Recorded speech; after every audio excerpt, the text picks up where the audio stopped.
Қайырлы күн, құрметті көрермендерім. 9 сыныптың тотығу-тотықстану бөлімі бойынша жиынтық бағалауды талдап өтеміз.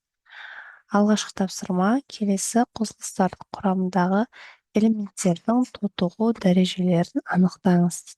Сізге берілген H2 изотоп пен кальций NO3 екі жерден H изотоптың тотығу дәрежесін анықтайтын болсақ, бізде H бұл водородтың тотығу дәрежесі плюс болады,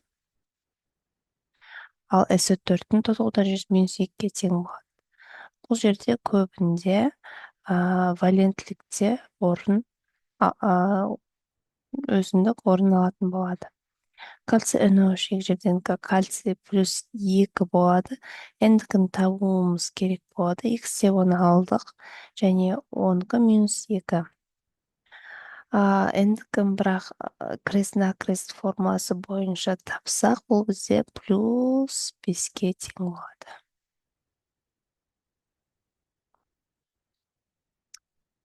Нүкте плюс 5. Келесі тапсырма. Келтірілген реакциялардың ішінен тотығу-тотықстану реакциясын көрсетіңіз.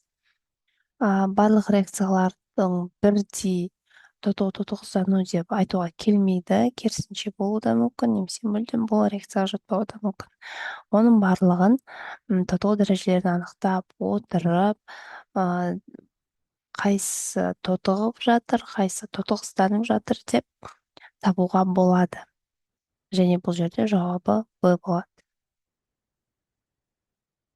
Алдын ала тексеріп, сіздерге тауып кеткен болады.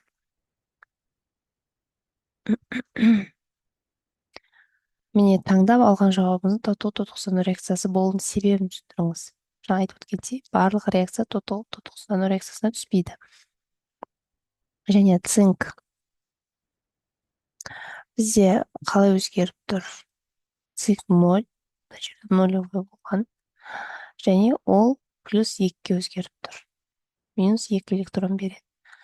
Водород H плюс болған еді, H 0-ге ауысты. H плюс болған H 0-ге ауысты. Біреу бізде тотығып тұр, біреу тотықстанып тұр. Осының 1-2 деген алдына қоятын коэффициенттердің санын анықтадық. Міне. Дәл осы жағдай бізде тотықстану реакциясы. Басқа жағдайларда ондай өзгерістер жоқ.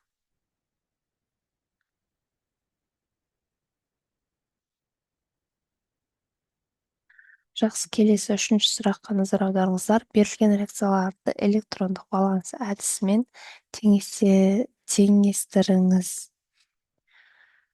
Берілген реакциялар міне H хлор, калий марганец O4, бізде хлор 2, калий хлор, марганец хлор 2 және су түзіледі екен.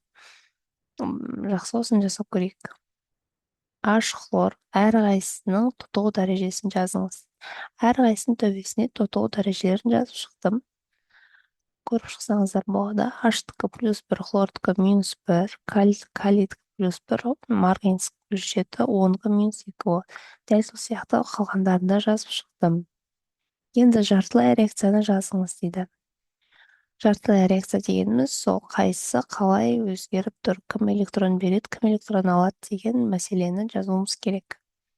Марганец бізде плюс 7 болды. Реакцияның сол жағында, ол оң жағына ауысқан кезде марганец плюс 2-ге ауысты. Сонда 5 электрон қосылады.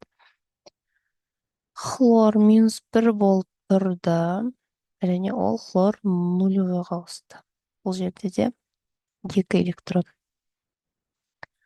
Крест-накрест формуласымен біз ортақ еселігін табамыз. Ол бізде 10 болады. 10 бізде 5-ке де 2-ке де бөлінеді. Сондықтан да марганецтің алдына біз 2 қоямыз, ал хлордың алдына біз 5 қоямыз. Деп қалғандарын осыған сай теңестіріп шығатын боламыз.